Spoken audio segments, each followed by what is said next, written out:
Hello मित्रांनो, स्वागत आहे तुम्हा सर्वांचं आपल्या ॲडव्हान्स ट्रेडर राव या यूट्यूब चॅनलमध्ये. तर मित्रांनो, आजच्या व्हिडिओमध्ये आपण शिकणार आहे 5 सर्वात महत्त्वाचे रूल की जे रूल फॉलो करूनच प्रत्येक प्रॉफिटेबल ट्रेडर हा प्रॉफिटेबल असतो. आणि मित्रांनो, आपण पण ते रूल फॉलो करून ट्रेडिंग जर्नीमध्ये प्रॉफिटेबल होऊ शकतो. तर जास्त वेळ न घालवता मित्रांनो, आपण हे पाहू की ते 5 रूल्स कोणते असतात आणि ते 5 रूल्स फॉलो करून आपण ट्रेडिंग जर्नीमध्ये प्रॉफिटेबल कसे होऊ शकतो. तर त्याच्या पहिले मित्रांनो, तुम्ही जर आपल्या यूट्यूब चॅनलला सबस्क्राईब नसेल केलं तर आपल्या यूट्यूब चॅनलला सबस्क्राईब करा आणि बेल नोटिफिकेशनला ऑलवरती सेट करा, जेणेकरून मित्रांनो असेच नॉलेजेबल कंटेंट तुम्हाला सगळ्यात पहिले मिळून जातील मित्रांनो. तर चला आता आपण पाहू की ते रूल्स कोणते आहेत 5 आणि ते आपण फॉलो कसे करून आपल्या ट्रेडिंग जर्नीमध्ये प्रॉफिटेबल कसे होऊ शकतो मित्रांनो. तर सगळ्यात पहिले मित्रांनो, तुम्ही रूल जाणून घेण्याच्या आधी एक वही आणि पेन घ्या आणि मी जे रूल्स सांगणार आहे ते रूल्स तुम्ही मित्रांनो नोट करून घ्या, जेणेकरून तुम्ही हे रूल्स कधी विसरणार नाहीत मित्रांनो. तर आपला सगळ्यात पहिला रूल आहे की आपला स्टॉप लॉस हिट झाल्यानंतर दुसऱ्या ट्रेडमध्ये लगेच एंटर व्हायचं नाही मित्रांनो. कारण की जर आपण असं केलं तुम्ही जर समजा आपला पहिला स्टॉप लॉस हिट झाला आणि दुसऱ्या ट्रेडमध्ये पॅनिक होऊन जर लगेच एंटर झालं तर आपला दुसरा पण ट्रेड जो आहे मित्रांनो, आपला स्टॉप लॉस हिट होण्याचं खूप जास्त संभावना असते मित्रांनो. अशाने काय होतं आपली सायकोलॉजी जी आहे ती खराब होती मित्रांनो आणि आपलं ओव्हर ट्रेडिंग होऊन आपलं जे मेहनतीने आपण कमावलेला फंड आहे ते पूर्ण फंड वाईप आउट होतो. आपलं पूर्ण अकाउंट मित्रांनो वाईप आउट होतो मित्रांनो. असं आपण कधीच करायचं नाही मित्रांनो. आपला पहिला स्टॉप लॉस हिट झाला ना तर आपला दुसरा ट्रेड जोपर्यंत आपला प्रॉपर सेटअप बनत नाही ना तोपर्यंत आपला दुसरा ट्रेड मार्केटमध्ये कधीच नाही घ्यायचा मित्रांनो. तर आपला पहिला रूलच हा आहे की आपला स्टॉप लॉस हिट झाल्यानंतर आपला प्रॉपर जोपर्यंत सेटअप बनत नाही तोपर्यंत आपण दुसरा ट्रेड मार्केटमध्ये कधीच घ्यायचा नाही मित्रांनो. आणि तुम्ही हे रूल्स फॉलो केल्याशिवाय आपल्या ट्रेडिंग जर्नीमध्ये कधीच प्रॉफिटेबल होऊ शकत नाही मित्रांनो. तुम्ही भले काही शिका, चार्ट पॅटर्न शिका, कॅन्डलस्टिक पॅटर्न शिका, काही शिका, पण हे रूल्स फॉलो केल्याशिवाय तुम्ही मार्केटमध्ये कधीच प्रॉफिटेबल होऊ शकत नाही मित्रांनो. तर आपण आपला पाहू की दुसरा रूल कोणता आहे मित्रांनो. तर आपला दुसरा रूल हा आहे की आपण घेतलेल्या ट्रेडवरती खूप जास्त अपेक्षा ठेवू नका.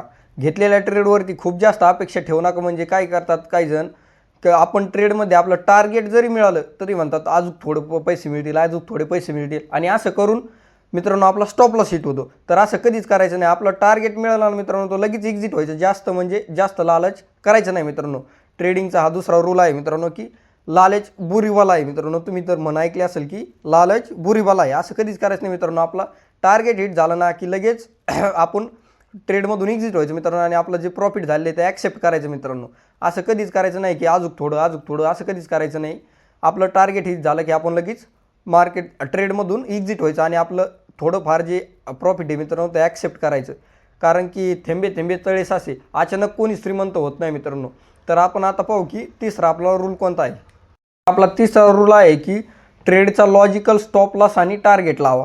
ट्रेडचा स्टॉप लॉस आणि टार्गेट लॉजिकल लावा म्हणजे मित्रांनो आपण ट्रेड घेण्याच्या आधीच आपलं स्टॉप लॉस आणि टार्गेट जे आहे मित्रांनो की आपल्याला प्रॉफिट किती घ्यायचं आहे आणि लॉस किती घ्यायचं आहे हे पहिलंच कॅल्क्युलेट करून घ्यायचं मित्रांनो. आपण ट्रेडमध्ये एंटर होण्याच्या आधी असं नाही करायचं की आपण ट्रेड घेतल्यानंतर आपण पाहू स्टॉप लॉस किती घ्यायचा, टार्गेट किती घ्यायचा. असं जर केलं तर आपलं काय होतं मित्रांनो, आपलं स्टॉप लॉस हिट होतो आणि आपलं जास्त लॉस होत चालतो मित्रांनो.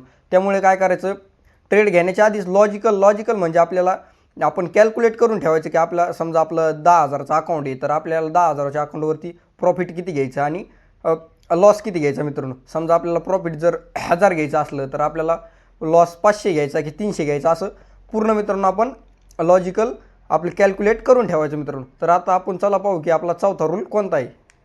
तर आपला चौथा रूल आहे की ट्रेड घेतल्यानंतर आपलं प्रॉफिट लॉसपेक्षा जास्त चार्टकडे लक्ष द्या मित्रांनो.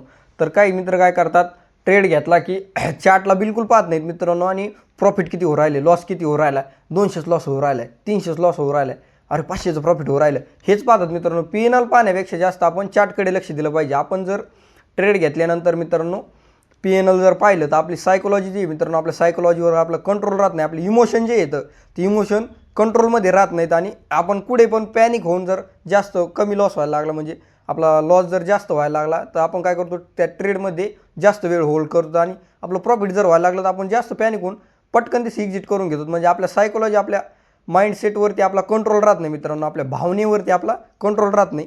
त्यामुळे पी&एलपेक्षा जास्त मित्रांनो आपलं चार्टकडे लक्ष दिलं पाहिजे आपण ट्रेड घेतल्यानंतर की चार्ट काय म्हणतोय, चार्ट काय सांगतोय मित्रांनो. आपल्याला चार्टमध्ये कोणता पॅटर्न बनून राहिला आहे, चार्टमध्ये कोणती कॅन्डलस्टिक बनून राहिली आहे.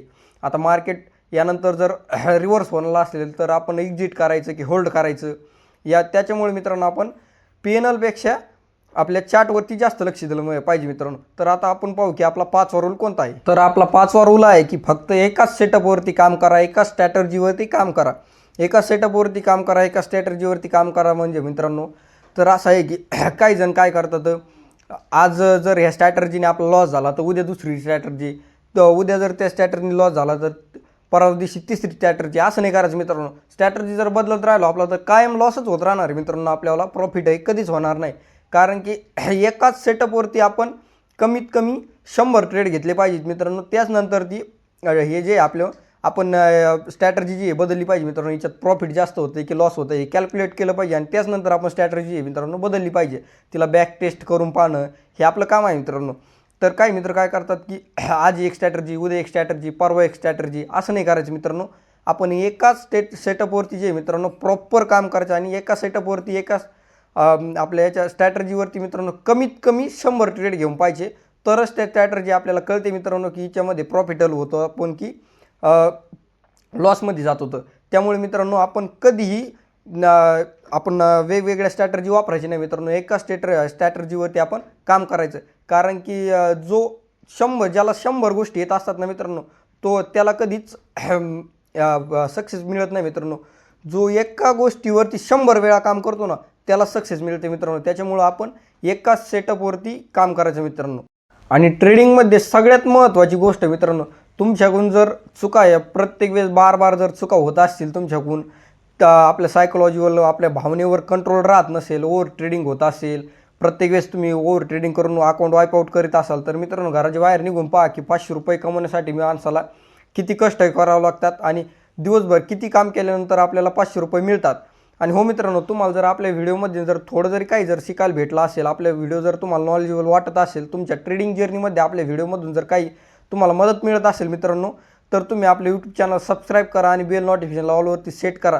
जेणेकरून आणखीन असेच नॉलेजेबल व्हिडिओ जे येतील मित्रांनो ते तुम्हाला सगळ्यात पहिले मिळून जातील.